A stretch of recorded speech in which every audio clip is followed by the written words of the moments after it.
How to get the Master Sword in Tears of the Kingdom. There are 2 ways to get the Master Sword in Tears of the Kingdom. The first way only requires having at least 2 full stamina rings and can be made easier through 2 different quests. When using this first way, you'll need to complete 20 shrines and use all Lights of Blessing gained from them to upgrade your stamina. The second way to get the Master Sword is very spoiler heavy. I'll cover how to get it without spoilers first so you can follow along with the story, and then I'll leave a spoiler warning before covering how to get the Master Sword as early as possible. First is the Dragon Tears questline.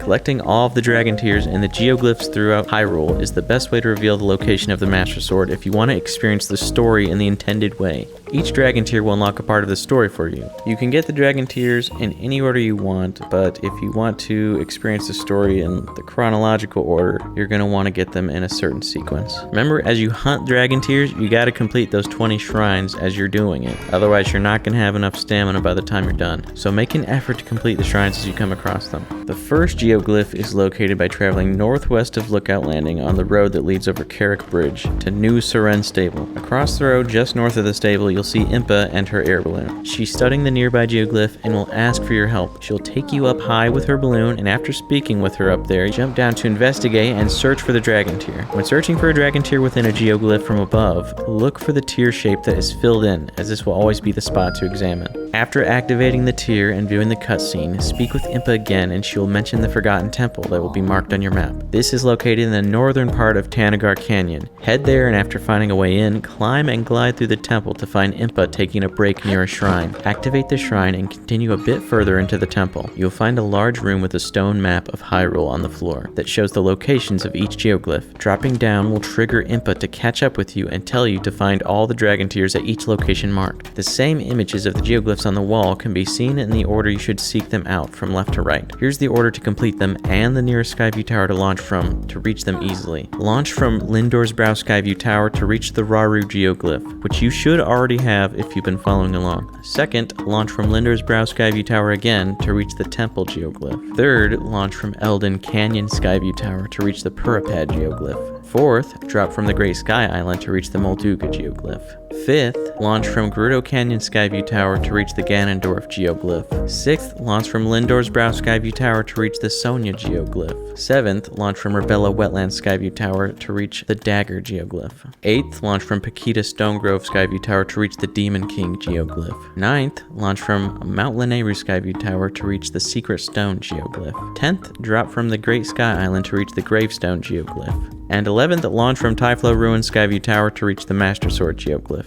You can approach each Geoglyph however you like, but the easiest way is from above, since you can easily see which tiers filled in that way. Launching from Skyview Towers or dropping from Sky Islands where you have activated shrines and using the glide armor makes it easy to reach each one with the least amount of effort. If you don't know how to get the glide armor, I do have a guide on that you can check out. You can also craft stamina food or elixirs if you have not upgraded your stamina wheel yet to glide farther. After you've collected each Dragon Tear, an event will be triggered that will place a marker on your map to collect a final Dragon Tear that you can easily reach from the Ulri Mountain Skyview Tower. Once collected, this tier will reveal the location of the Master Sword. You can collect the sword without getting any Dragon Tears, but collecting them all will make it easier to reach it. I'll explain this later in the spoiler section.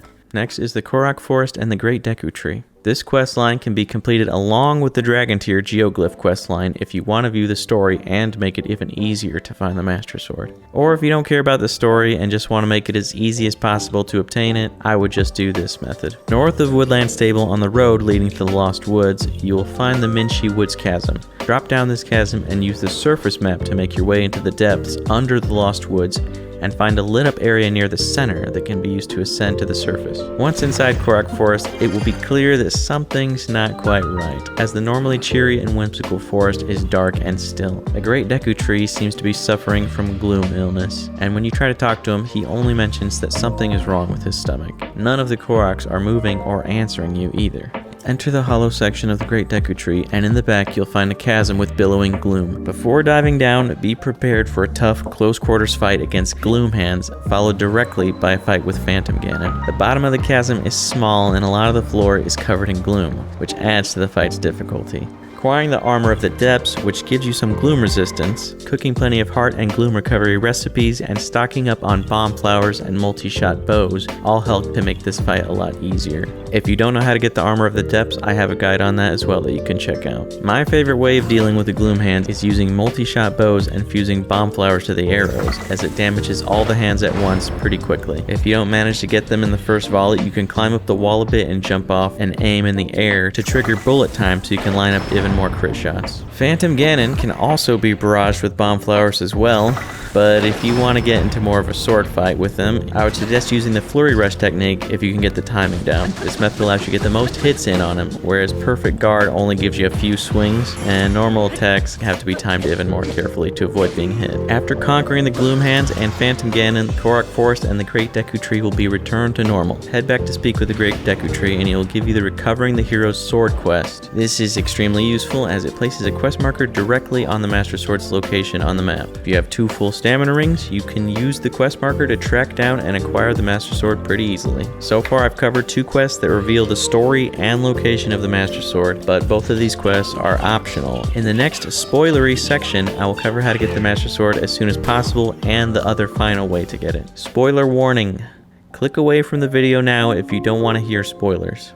How to get the Master Sword as soon as possible. The Master Sword is lodged in the head of the Light Dragon. As long as you have 2 full stamina rings, you can jump on it and pull that sucker right out whenever you want. The only difficulty here is that the Light Dragon flies extremely high up in the sky until certain events trigger it to fly much lower where it can be more easily reached. The Dragon Tier Geoglyph questline is one of those triggers, so after you complete that and get the final Dragon Tier, it brings the dragon to the lower altitude and it also brings it to the exact spot along its route near you, so you can immediately chase it down if you want. The second trigger is the Korok Forest and Great Deku Tree questline. This one not only triggers the Light Dragon to fly much lower, but also gives you that very useful quest marker on the dragon's position. So if you don't feel like getting it at the moment, you can wait and you will always know where the dragon is with that quest marker. This can be used to actually farm the dragon for scales or spikes or fangs or whatever you want. So if you really just want to farm the dragon parts, you can leave this marker on the dragon so you can find it whenever you want. Once you do pull the Master Sword, this quest marker will go away.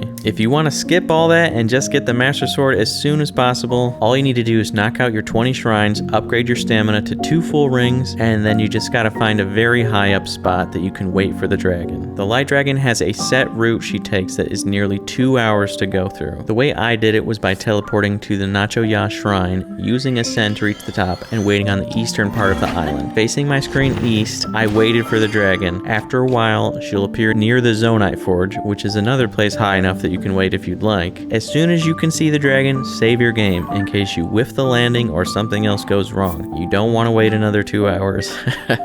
I used a flying vehicle to get up above the dragon before bailing out and gliding down onto it. You might want to make sure you have some Zonite charges or stamina restoring recipes crafted just in case you need to fly or glide farther than you expect. After landing on the dragon, you only need to press A near the sword lodged in its head to start the stamina test. After the test is started, the dragon will violently thrash about and a prompt to hold A will appear on the screen. Hold A until the prompt disappears, and as long as you have 2 full stamina rings, you will pass the test. Enjoy your cutscene and wield the sword that seals the darkness. Next up is the final way of obtaining the Master Sword.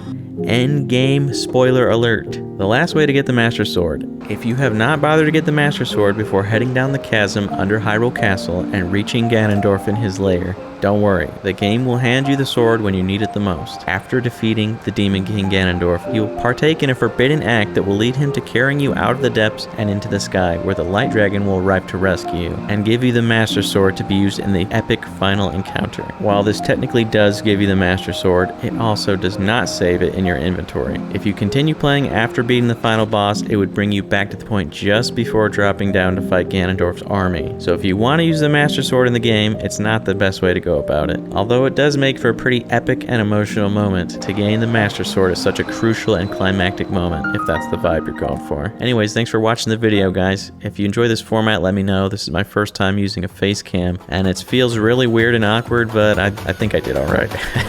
So, let me know what you think, everybody. Peace.